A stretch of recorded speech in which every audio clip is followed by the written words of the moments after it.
in your book that you would really want readers to grasp? Oh, absolutely. We already talked about that. Basically, I wrote the book for the rednecks out there, the ones that don't think that they can be affected by these laws.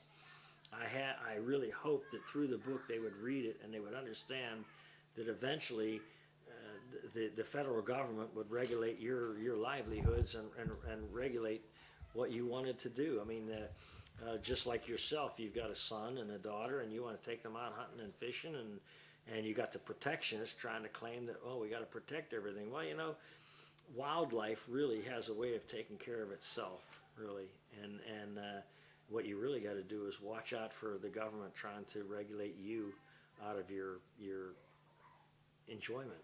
Yeah, I mean, you have a right. You have a right to have a gun. You have a right to have a fishing pole, and you have a right to go out there.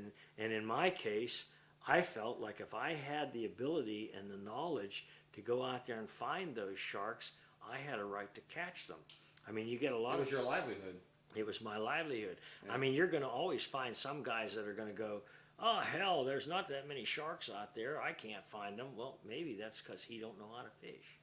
Ever thought about that? Oh, yeah. I deal with it every week. All right. So if you know how to do it, you know, I would talk to a lot of charter guys and commercial guys, and they'd always smirk and laugh when they would hear about something being overfished because they knew where they were.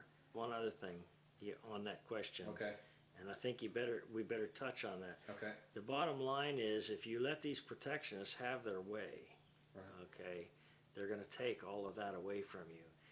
And the bottom line is, a lot of people don't really have a clue what's going on. And if it doesn't affect them, they don't care about it. You know, in my case, I kind of relied on the voter possibly to try and stop the net ban and try to stop all of the regulations on crabbing and try to stop all the regulations on long lining. For example, they're going to destroy the grouper industry in Florida because they want to protect the loggerhead turtle. Well, I set long lines for 40 years, and in 40 years, I never caught one loggerhead turtle. Yeah. Okay? So the bottom line is, you know, and now you got all these turtle Nazi scientists, you know, that are claiming that the turtle nests are dwindling in numbers, but we've been protecting sharks for 20 years, Yeah. 2 decades. Now we got more sharks and less turtles. Are you getting that, folks? Yeah. There's a balance. There you go. There's a balance. And I mean, that would even go to other animals. For example, the manatee. We have a lot of manatees now, but there's a lot of seagrass that's being... There's too many of them eating all the seagrass. So. There you go, smart man. This is a good. This is an intelligent I'm out interviewer. there, Bill. I know this is a touchy-feely subject for you, and I wanted to ask you this because I've seen you talk about it in the past, and I ask it because I love dogs, and I know this is coming. You know, as far as your German Shepherd that was killed by a Hammerhead Shark that you actually saw happen, his name was Lucky, right? Yes, it was. So tell me a little bit about the dog and stuff, and how did he? I mean, in the time in your life, you had a lot going on, and he was basically your best friend. I mean, he was a special dog to you. And he didn't belong on the boat. I shouldn't have taken the dog out there. I know there's probably some people think that their dog should go with them wherever. I mean, in my opinion, if I hadn't taken the dog out on the boat, what happened wouldn't have happened.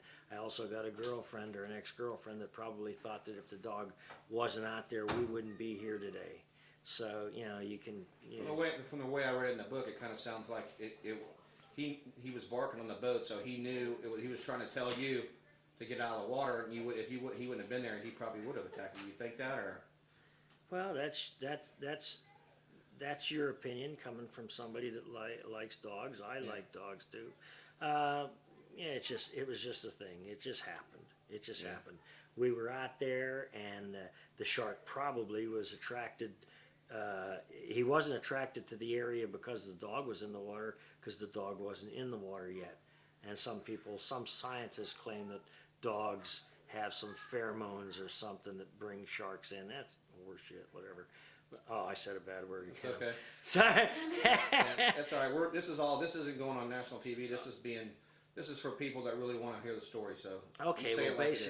basically the bottom line was, I love that dog just like anybody would love a pet. You know, sometimes when you're alone and you got somebody you got to talk to.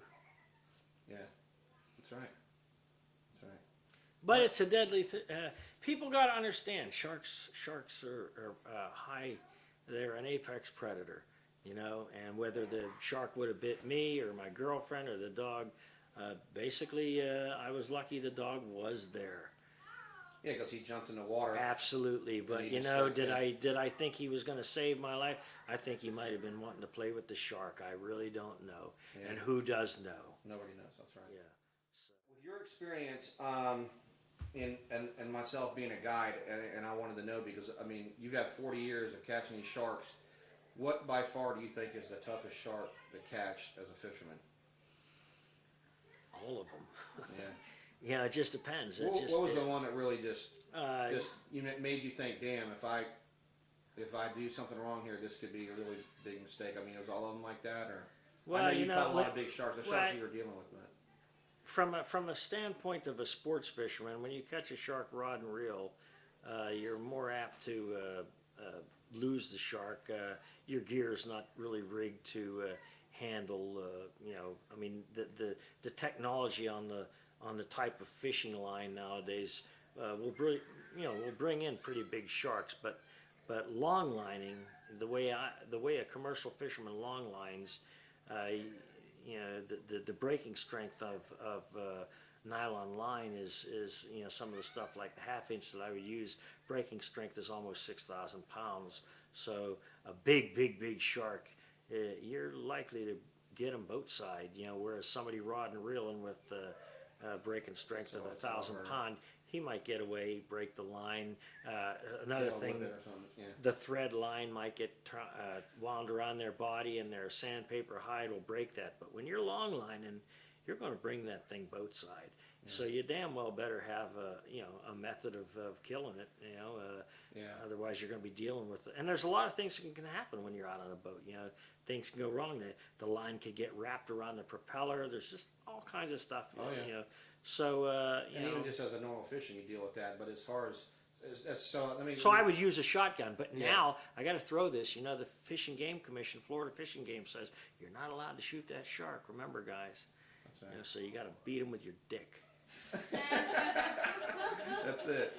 So I love it. So as far as as the long lining goes, I can't believe I said that.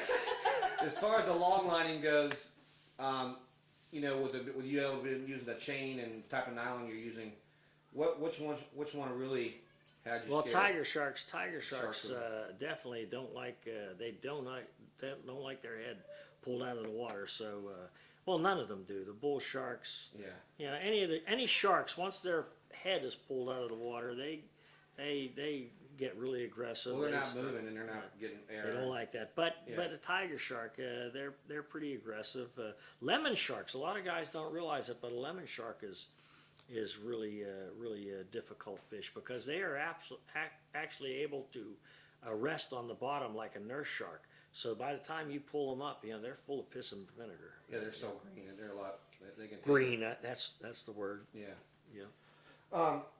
As far as if you had to change anything in the book that you have out now, that's what we're talking about, folks, is the Sharkman of Cortez, Bill's brand new book. If you had to change anything or add anything, is there anything you would want to possibly add in there?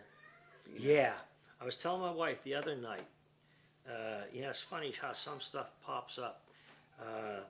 For example, after the newspaper article was written about me in St. Pete Times, I always get the protectionists throw a lot of insults at me, and they call me a lot of names and stuff because I'm a shark killer or what have you.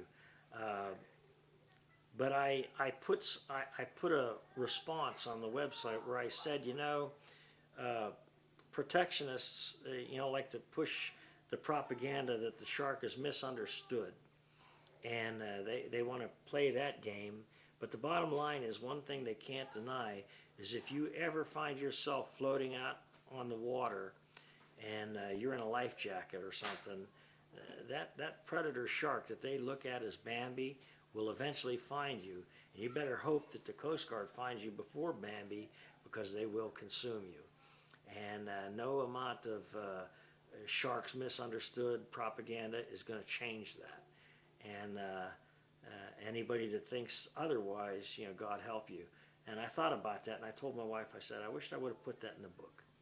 Because the funny thing was, when we put that on the website, all of the name calling and all the insults stopped, because they had nothing to say to that.